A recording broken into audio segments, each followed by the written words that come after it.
Yes, good old TJ.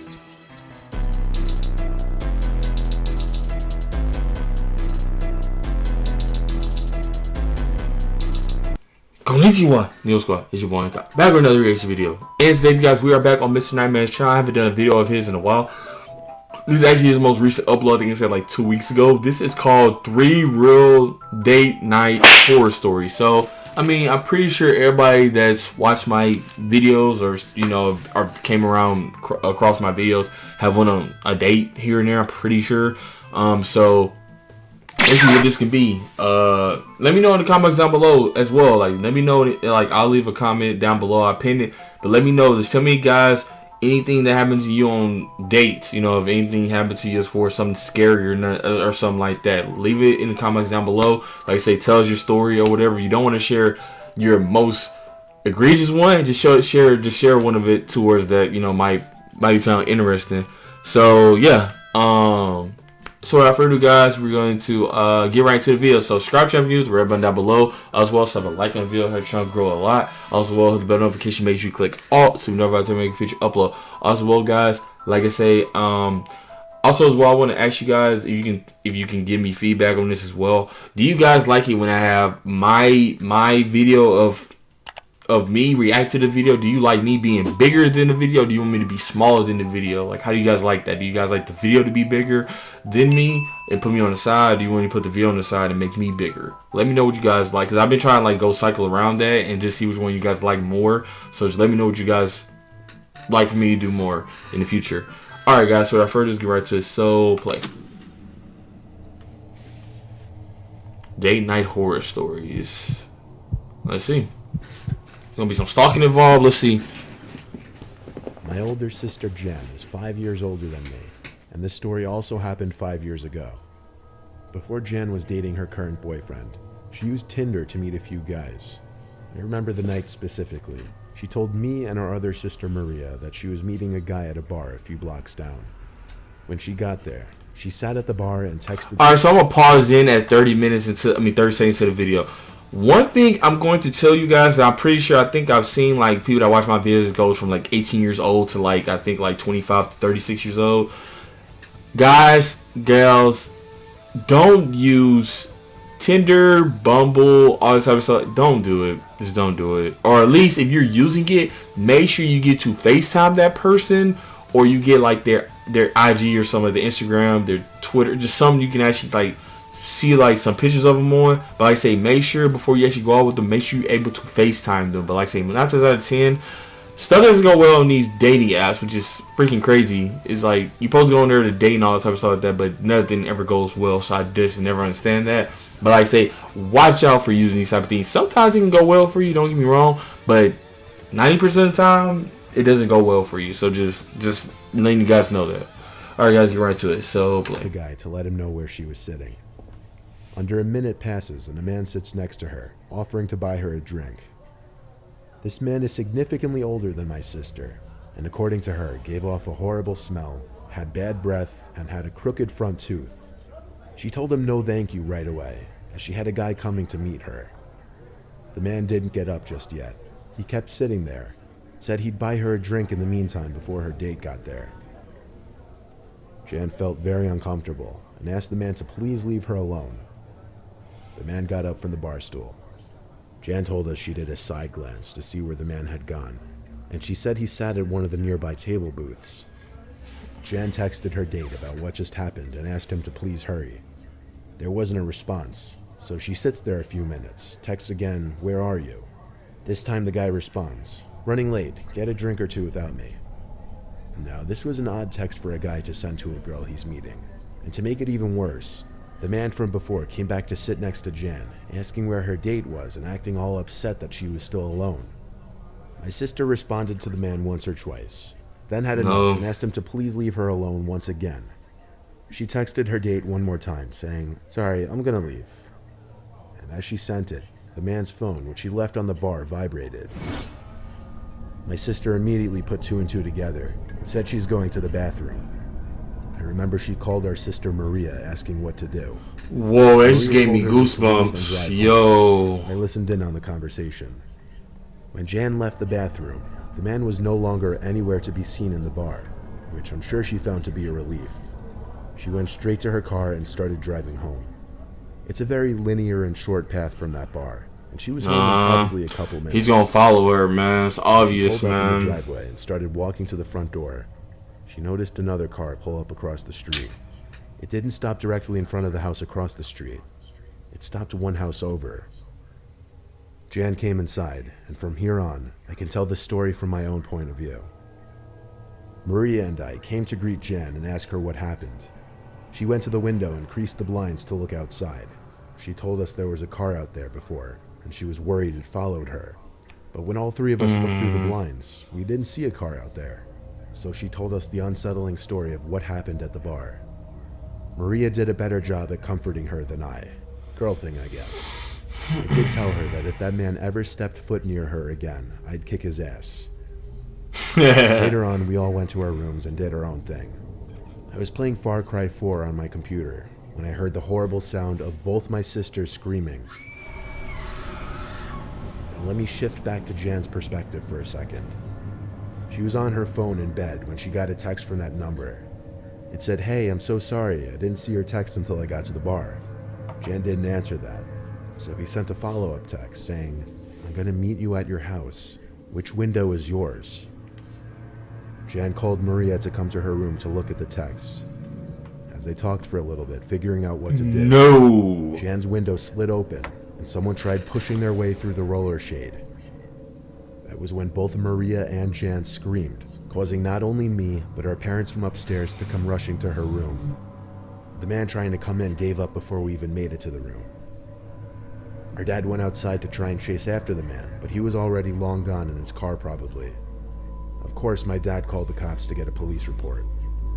Jan gave the police the man's cell phone number, and they took records of the text conversation. They said they were going to do what they could to trace the number, though it could take a few days.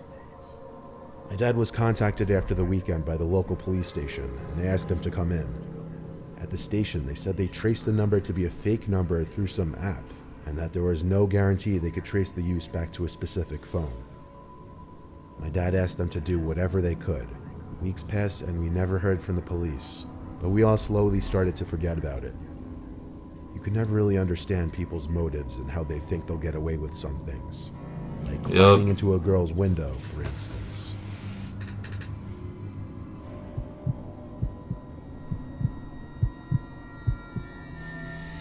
That's nuts, man.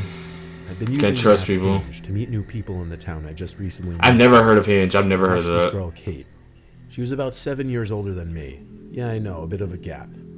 She's 30, I'm 23. It was my idea to meet her at some small restaurant in town. I waited in my car in the parking lot for her to pull up. For some reason, she was having trouble finding the place, and she asked me to start sharing my location with her. After doing so, she shortly after pulled up in some lemon of a car, old beater Honda. I actually felt a sense of disappointment when I saw it was her stepping out of it. I went out to hug her hello. She said she wasn't a hugger though, so I shamefully put my arms back down. Bad son, I was thinking in my head. When we sat down at a table inside, I was able to see that she looked different from her pictures. Worse. Yep. She was the So girl I'd in be the like picture, that. sure, but it seemed as though she had her pictures doctored up to make her look better. She also looked at Filters. Filters, already man. not feeling this date, but I couldn't just end it now. I'd have to sit You through can. dinner with her. What? Yeah, you can? What are you When the talking waitress about? came to start us off with drinks, Kate was really awkward. Like the way her voice suddenly raised in volume and intensity as she spoke to the waitress. She stuttered as she kind of rudely said she just wanted water. She turned down my offer for wine. So I went through the whole dinner with her, and in my head I was really just thinking about how excited I was to get out of there. The check came, and I waited to see if she'd make any offer to chip in for it since I really had no plans of seeing her again. Nope. But Nope. she did not. So I knew paid the it. check and we grabbed our coats and left. I told her I had a really nice time and whatever. Seemed she didn't really want to go home though. I had to kind of force myself to break off because I really just wanted to go home. I said bye All right. and got in my car. She didn't say bye back. She instead just walked to her car. I I drove home to my apartment, which is the lower half of someone's house. I didn't even finish hanging up my coat before the doorbell rang. I checked through the window who it could be, and it was Kate. I hadn't stopped sharing my location with her. What could she want? I hadn't forgotten anything at the restaurant, and even if I had, she could have texted me. It was then that I realized this woman might actually be nuts. Right, there you go. There you go. She's not. There you go. You figured it out. A text from Kate saying, "I know you're home." I replied, "What do you want? Why are you here?" She texted back, "Answer." I didn't answer that. I stayed in the kitchen and waited there for a while until she texted again saying, "I see you at the table. Let me in now." She knew I was sitting there. She could see me. In a panic, I looked at all the windows till I saw the one. It was one of the backyard windows where I hadn't lowered the shade all the way down. And through that little opening at Oh, the you stupid mother! Freaking out, I went to my room and stayed in there with the lights off while I called 911 to report a trespassing. I had the call on speakerphone so I could read the insane text Kate was sending me. One of her texts said, "Nobody wants me, I'm sick of it." Another said, "You're just like the others." Then I heard the sound of glass being broken outside my room. I ran to lock my bedroom door and told the operator that she was breaking into my house. The woman on the line said to wait in my room and grab something to use as a weapon. She said the cops would be there shortly. Kate tried the doorknob to my room, and when it wouldn't open, started pounding angrily, yelling for me to open up. I told the 911 operator to send the cops in through the back, as that was how she broke in. Luckily, this town seems to have a fast 911 response time, because cops were there in minutes. 3 cop cars, actually. I heard the cops talking with her, telling her to calm down. That was when I opened the door to see 4 cops around her, with her being already in cuffs. She was taken away and charged with breaking and entering and some other charges. I had the option to take her to civil court for damages to my property, but the time and lawyer fees would be more than the cost to just fix the window, so that's what I did. I did get a restraining order against Kate, though, who I later learned her real name was actually Pamela Castillo. Who?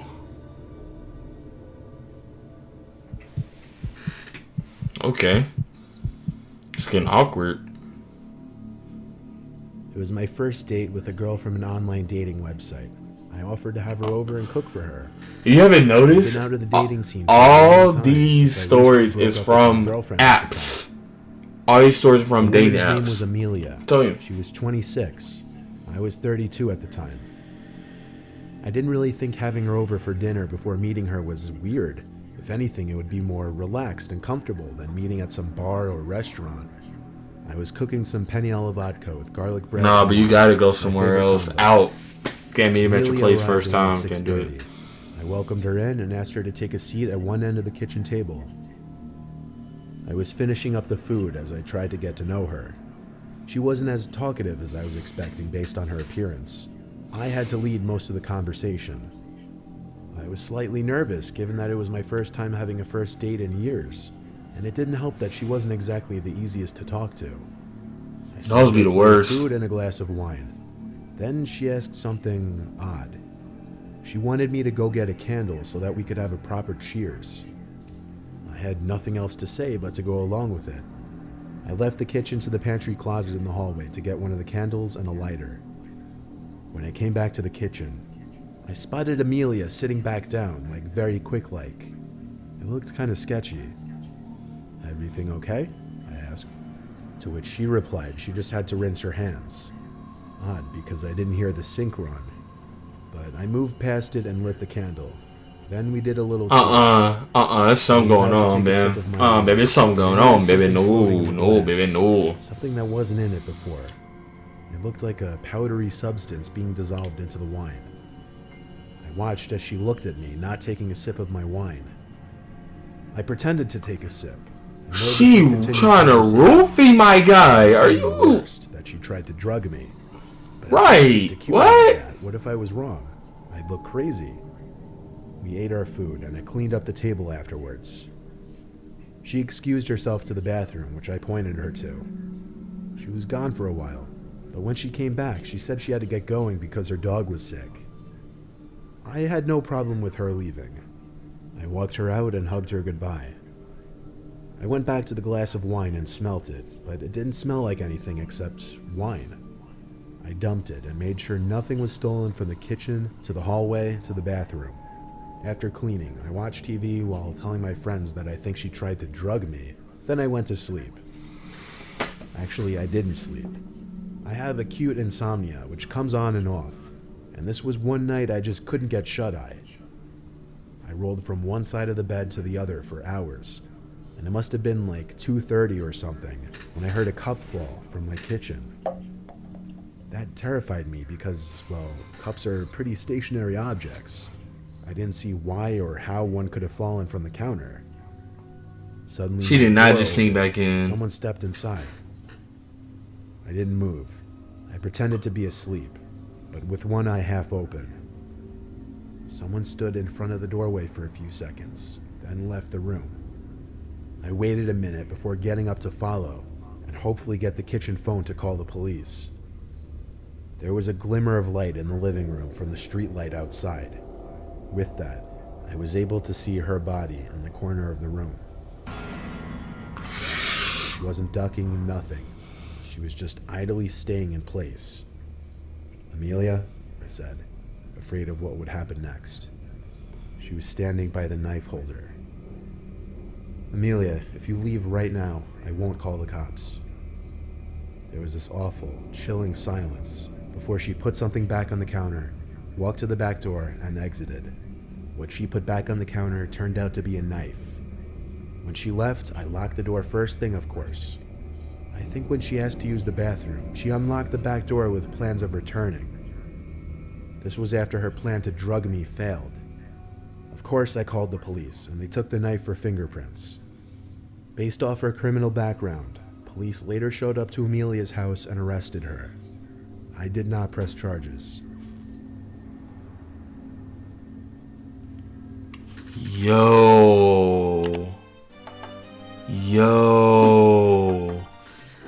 Yo, 3 real date horror stories, all of them from apps.